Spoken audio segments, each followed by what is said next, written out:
If you're making 7 figures in business and you're not reaching 8 figures yet, it's going to take some different thinking to get you where you want to get to, because what got you here won't get you there. You're probably wasting around 10 to 15 hours a week on stuff you shouldn't even be touching, and you don't even realize it. And that's the thing that is holding you back from scaling. I was coaching a founder doing 2.5 million a year. It looked successful on paper, but he was spending half his week firefighting, Slack messages, checking in on marketing, and double checking on sales reports. He wasn't building, he was actually babysitting. When we tracked his week, over 30% of what was being spent, his time being spent on, was reactive, low leverage tasks, and he genuinely thought he was being really productive. So remember, guys, busyness does not equals effectiveness, and what got you here won't get you there. You've really got to define the problem. What's your bottleneck? Okay, so the example of the founder I was working with, when we actually broke down, and this is a simple task, by the way, anybody can do this. Just, you don't need everything complicated and any slight complicated software that you fucking see that's being sold to you. You just need a piece of paper and write down, what are you doing from every half an hour to a half an hour? And this has got to be in the moment, yeah? Carry that little booklet around with you and write down every half an hour, what is it that you've actually done in that past half an hour, okay? This is like a time audit. Now, oh, Lewis, time audits. We don't like doing time audits. It's all... Right, listen, okay? You mentioned time audit to any of your employees. You mention it, I mention it to you. What do you think? You think control, you think management, you think KPIs. Well, the reality is it's done for a reason, okay? Because if there's one thing to be sure of that you can never cheat, it's that there's 24 hours in the fucking day, and it doesn't matter if you're the King of England or the president or a janitor. It doesn't make a difference, right? You've still got those 24 hours. You need to figure out where is your time being spent and look at the results to see what is the result that you're getting this year, this quarter. Okay, look at the results over the past 5 years. If you haven't moved the needle in 5 years, you really need to have a deep dive into this. Yeah, do a gap analysis on where you what is going on in your business, and where it always begins is, where are you spending your fucking time? Then you can move on to your team. But look, the fish stinks from the head down. If you're a founder, CEO, entrepreneur, director, manager, listening to this right now, look in the mirror. Look in the mirror. Where are you spending your time? So do a time audit. The reason you don't like the word time audit, by the way, is because you've been led to be fed that that's not the way that you need to run business, because it's some sort of corporate-y thing. It's reality. Time is reality. What you do in that time, you show me your diary each week and I will show you where you will be in 6 months' time. Okay? So do a time audit of your day and do it of the week. If you can, do it for a fortnight. If you're a very busy person and your week's quite sporadic, do it there. Now you need to look at, this is a reality check, just like if you're overweight, right? There's 2 reasons why you're overweight. 1, you're not exercising enough and burning enough calories. 2, you're eating too much fucking food, right? So just like if you was overweight, you'd write down, what are you eating? Everything that enters your mouth, you write down on that piece of paper, okay? It's accountability for what you're eating to add calories into your body. It's the same for your time. Write down exactly what you're doing, half an hour, 30 minutes. If you're going less than that, it's too trivial, yeah? Write down 30 minutes. And it's got to be there and then. Don't just like get to the end of the week and then go, oh, what did I do this week? Well, it's this, this, and this. That's what a lot of people do, right? They're not doing it properly. Then you'll recognize exactly where your time is being spent each week and why it's leading to the result that you're getting, okay? The previous podcast I did was on having patience. So you could argue that, well, Lewis, you're saying that I have patience on one podcast, and then you're saying, look at the time. Well, it ties together, doesn't it? If you are doing the right stuff that is going to lead to a different result in the next quarter, then it all starts with looking at the time of what you're doing right now. What is that stuff? Yeah. having the patience then to go, I need to be doing this week in, week out or a daily activity, then that will then lead to the results when you do apply the patience. Okay. So it all comes down to your time. Define the problem. Now you've got that time audit. You are the bottleneck, right? Not your team members, not your directors, not your managers, not your employees. You are the bottleneck because you're allowing it to happen. Okay. It doesn't mean go in there and change everything. Like we said, if you put any change in the last episode, we said if you put any change in, instantly you're going to take a step back. Is that step back worth the step forward it could bring? Well, you need to do a proper analysis on that, cost analysis and where it's going to get to, okay? I can help you with all this stuff, by the way, but the reason I do these podcasts is because I can't sit down with every one of you and have free pro bono meetings with you all. This is for leverage to get out there and help more and more people. If it's resonating with you and you do want to message me and talk to me privately about it, then you know how to reach out to me on LinkedIn. This is for the masses, though. This is for everybody. Your whole team should be listening to this and learning about time, because the reason you're not reaching 8 figures yet, and you might not ever reach 8 figures, is because what got you here won't get you there. The things that got you started, all the Instagram shit that you learned that was talking about hustle this, hustle that. Look, you can only hustle 24 hours a day. And if you're doing that, you're probably almost dead anyway. So it's not the life that you went into business for in the first place, is it? Yeah. So the hustle mentality that might have got you there. You might write down on that time audit we just spoke about, well, I was hustling. I was doing sales calls. I was doing this, you know, and you wear like this big fucking gold medal at the end of it. Say, yeah, I'm the shit. Look at all the stuff that I've done this week and look how busy I was. Nobody else works more than me. I saw Gary Vaynerchuk. I love Gary Vaynerchuk, by the way. I saw a quote saying, you know, you've got to be the hardest worker in there. Yeah, you have got to be the hardest worker in there, but you've got to be the hardest worker on the right stuff. Doing stuff that you can employ someone to do is not the right stuff. And people say, well, Lewis, well, I need to train people up and bring people in. Let me tell you, one of the biggest changes I've ever had in business, any business, is when I've stopped trying to get the cheapest person to do it. Yeah. The amount of people, business fucking coaches, they're teaching people that they should employ someone at a lower wage and then train them up with the systems and the processes and the right leader. Look, all that's going to do is you spending more fucking time on it. It doesn't work. What works is, yes, you've got to get your apprentices in. Yes, you've got to bring your juniors through. They earn the right to be on a lower salary and then earn the right to get paid more. But you don't treat your senior people. If you need a senior person to go from 2 million to 5 million, don't bring somebody in that doesn't know what the fuck they're doing. Bring them in with a track record. Bring them in with their black book of contacts that they know. Bring them in with evidence that they've done it before. Because trying to save $5,000 to $10,000 just because it fits your CV, your job advert, is going to stop you from growing. And that's one of the bottlenecks that you need to start looking at. Where has your time been spent this week then? Well, my time's been spent pissing about trying to get somebody in for 10 grand cheaper than I should actually be paying them for. Okay, well, here's a learning from that. Don't do it, but make sure that within 3 months, that person is paying for themselves double, triple, quadruple what their salary is. That's the stuff that you should be focusing on. Now there's going to be another bottleneck, isn't there, that you're probably never even aware of before because you was the one that was hustling, trying to fit it into 24 hours a day. Do you see the point here? What you did to get where you are today is not going to get you where you are tomorrow. And you need people to show you that. It's either by employing people that are better than you at doing that certain role within your company, not saying the whole general business and not the MD role. I'm saying the people that, let's say if it was sales, okay? There's people that's been in sales for 40 years, 30 years, 20 years, and you've had a go at sales and it's got your business off the ground. Now it's time to pass it on, yeah? Then through accountability, you can make sure that they're getting results. Did they bullshit you on their CV and their interview? Well, the truth is in the reality of the results. How long are you going to give them in your company before you say, look, this isn't part of the win-win agreement that we agreed on at the first place?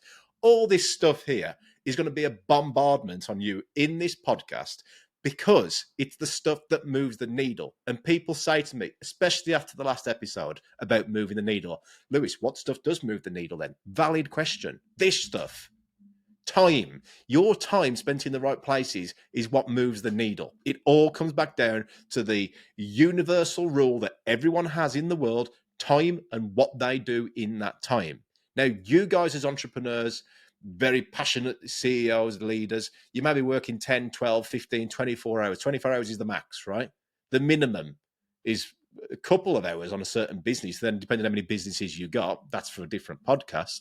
But your employees have 8 hours all round about. Those 8 hours, that's 40 hours a week, 35, 40 hours a week. You need to make sure that they're doing the best effective thing with their time that saves your time. So the stuff that got you to 1 million, it's now time to let go, because let's have the reality is the stuff that got you to 1 million is because you put the hard work in to do it. Okay? You've put that extra hustle mode into it to get it to where it is today. Now you need to start hustling on something else, which isn't that stuff. Because that stuff that got it off the ground, let's be fair, is probably the easy stuff. But it was done consistently and done with passion because you were doing it. And now it's your role to go from 1 million to 10 million by finding people that don't take the piss. They are accountable. They do know what they're doing. Cutting out the bullshitters. Yeah. Okay. Sometimes you might make the wrong hire, but it's your job to make sure that they're accountable to getting to the right hire. And with all the HR stuff that's in place and things like that, you even question it. Well, why am I even hiring in the first place? Maybe you should outsource.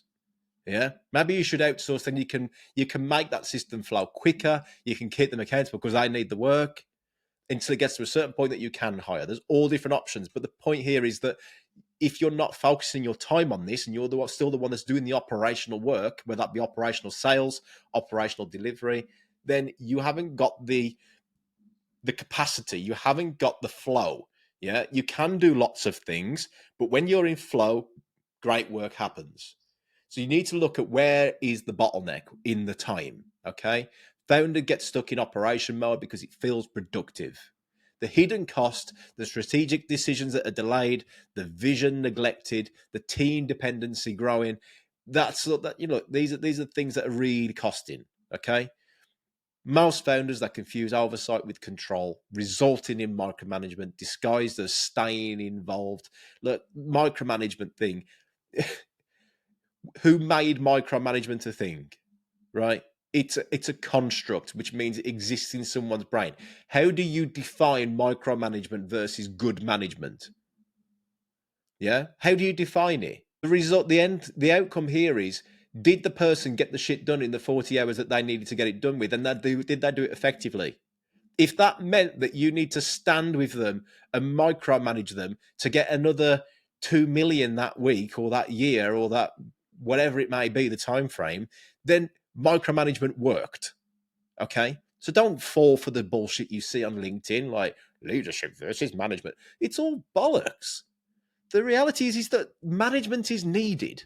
Tighter management is needed. Tighter leadership is needed. They need to be seeing you working on the bigger stuff that they can't do. Not the stuff that they can do easily. Otherwise, they're going to go, well, if he can do it, why could I? I just start my own business. Yeah? You need to be working on the bigger stuff moving forward. That's the sort of gaps that we need to look at. A gap analysis. I do a virtual gap analysis or a full day gap analysis where we go deep dive into this sort of stuff and go, man, you are here because of who you are and what you're doing today, right? Here's the reality. To get to where you want to get to, these are the steps of the dance that you need to do. And at the end of that, they either say, Lewis, can you help me get there with it? Or thanks, Lewis, I've got a plan in place. I'm going to go crack on now. I'll let you know in 3 months' time how I'm getting on. The point is that, look, you've just got to start focusing here. Have a deep dive into where you're spending your time and the stuff that you really need to be doing with your team, with your business, with everything in how you're structuring that only you can do. Because if you're not sitting in the MD's chair, if you're not sitting in the CEO's chair, then nobody else is. Every time you step into an operational role, whether it be back into sales, back into marketing, back into delivery, back into service, whatever it may be, Yeah. Every time that you do that, somebody is not sitting in that MD's chair, that founder's chair, that entrepreneur, whatever you want to call it today. Yeah. You need to be sitting in that chair all the time, making sure that you're doing a CEO's job, not jumping back into other things. Look at your time. So go and do that time audit. Figure out and break down where is the hidden 30% that is really costing you. Okay? You need to figure that out. If you don't figure that out, you will be stuck in the trap of always doing the same thing over and over again and expecting a different result. So what are common time leaks then? What have I seen? I've coached over 100 business owners. I own multiple businesses for myself and still do. I walk the talk and I just talk about it in theory and coach what I haven't done. Break down the hidden 30%. Look at your time audit. Get 2 colored pens, yeah? Or get 3 colored pens. You could have like a blue, cold, medium orange, red, hot. And just color them in, whatever code that you want. What are the tasks that only you can do that's going to move the needle of this business towards your goal? You're at 10 million or 2 million profit, whatever that goal may be that you want to see. And remember, the business is a vehicle for your life, right? So you didn't go into business just to work more hours and make more money and not see a profit.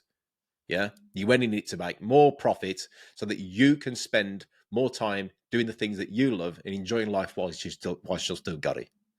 So make sure that that is also included in this. Common time leaks, re-explaining tasks to people.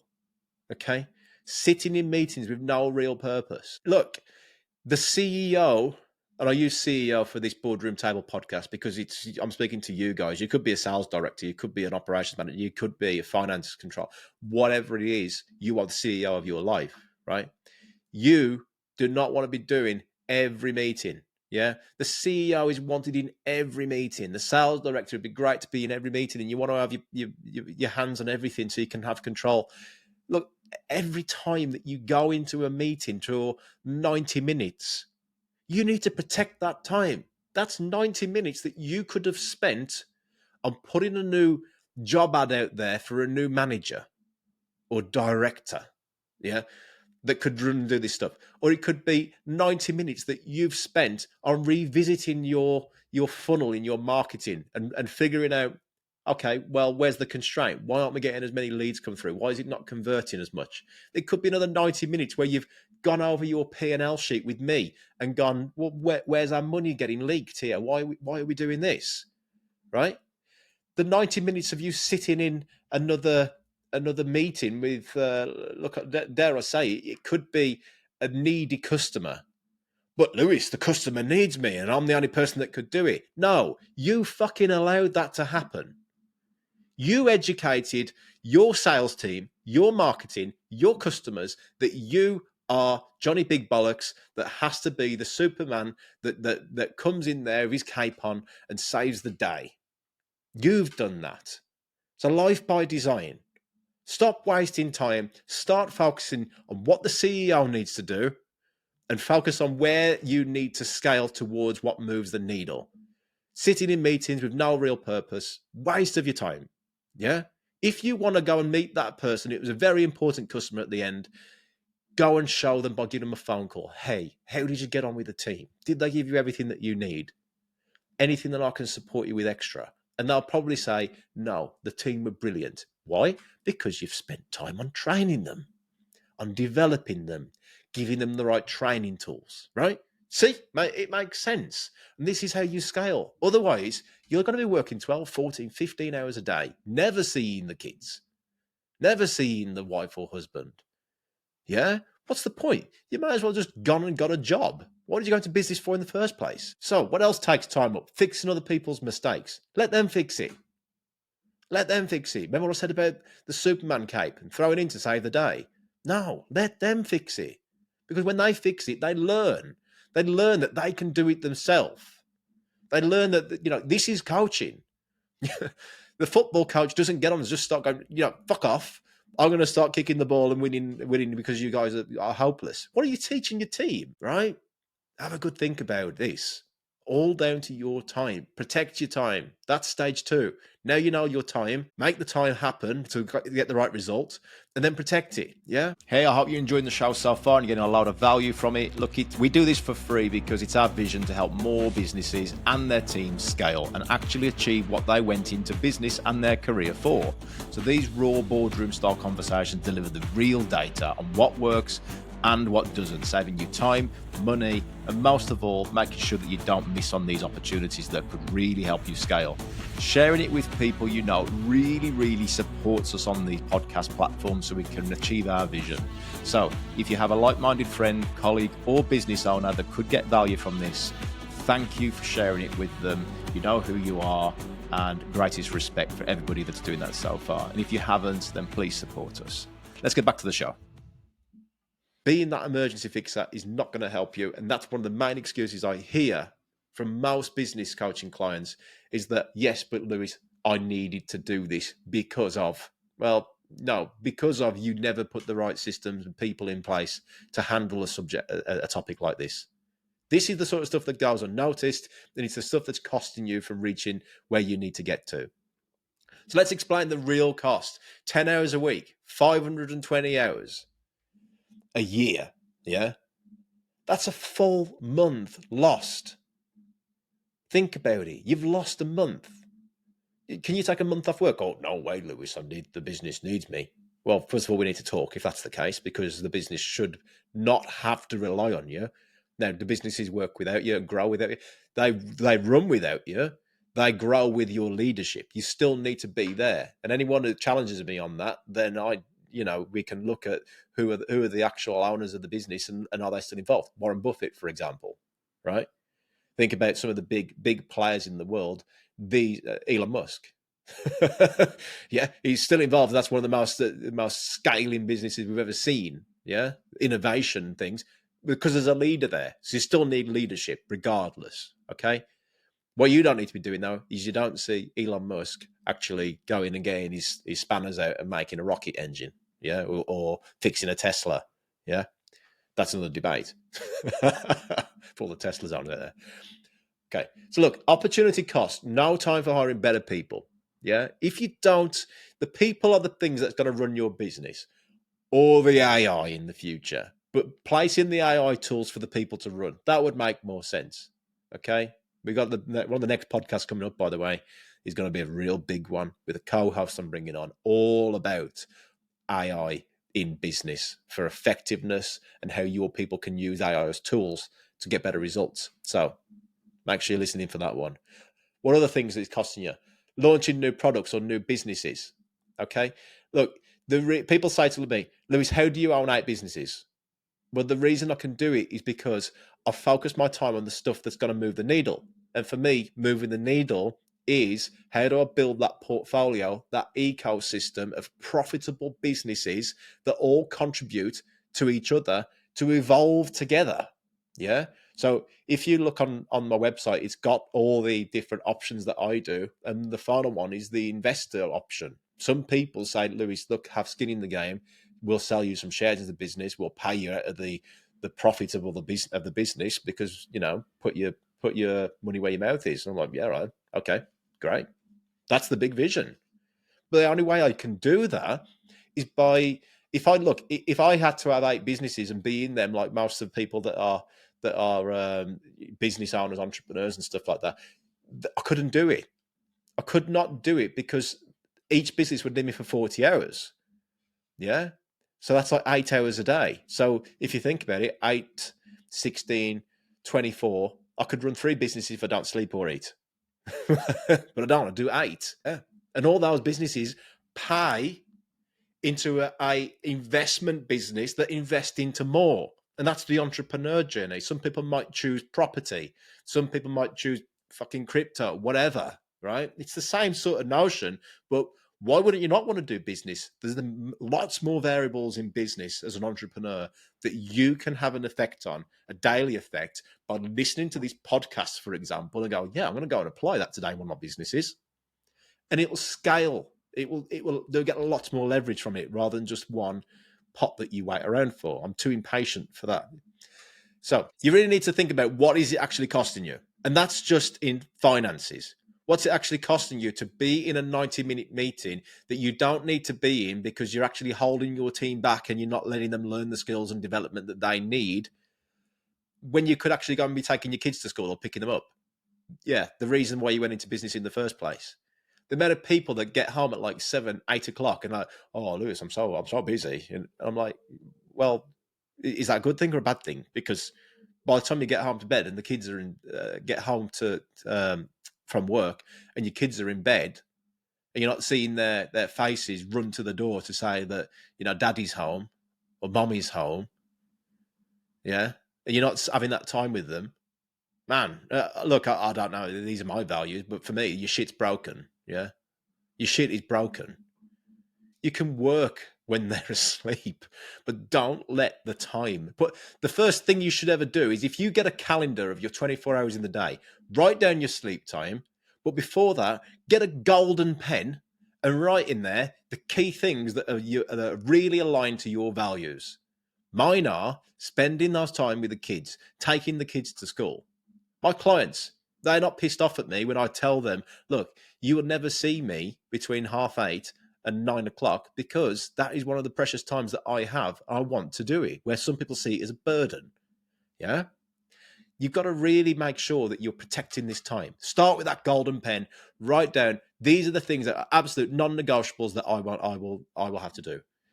Family, your own personal time, your own fitness, looking after yourself.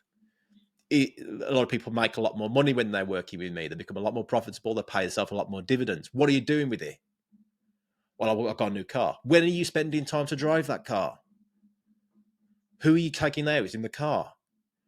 You want to play more golf? Book some. When's the golf time in there? Yeah. Where's the holidays in your diary? It's not. And whether they love me or hate me, a lot of the clients when I'm working with them are just like, look, unless you put this time in the diary, I'm stepping at your office right now, because that's not, you're doing stupid shit. Okay. And this is the whole purpose of this podcast, right? So how do you fix it?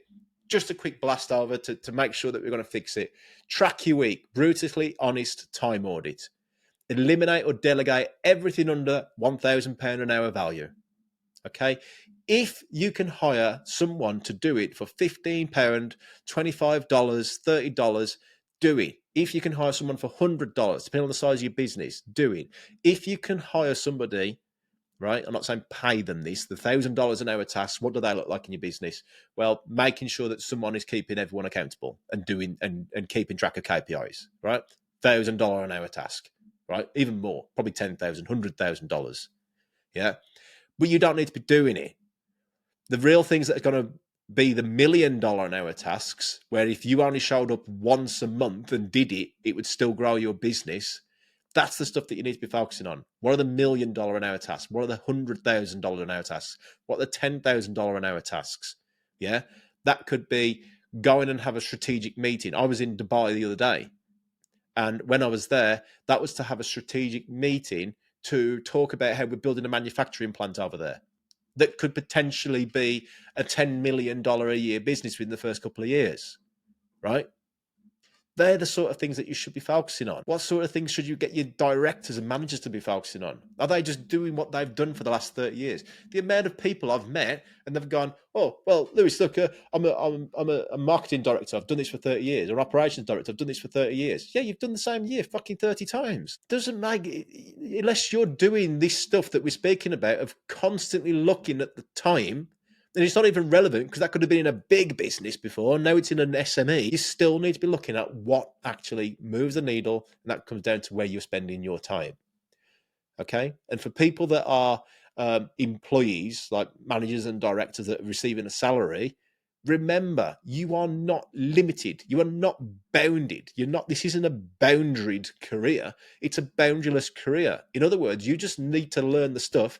And it comes back to the very first season when this podcast was called The A Players and the 100K Club. I was teaching people how to be managers and directors and get paid more from their boss by telling them the stuff that actually moves the needle. How do you make it a win-win for you and your company? And that's the sort of stuff that we need to be focusing on. Again, this is why I do executive coaching for people that are in businesses.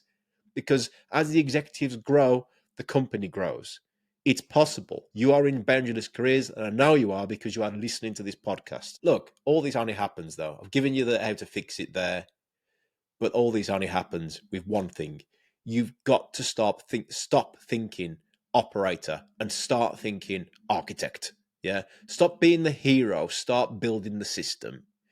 Give up the illusion of control to gain real leverage. You really need to be thinking, how do I use my time differently? Time is the asset here. Yeah. Time is your greatest asset. Well, it sounds like I'm just reading this from a bunch of fucking quotes. It really is, because where you spend your time is how it's going to predict your future.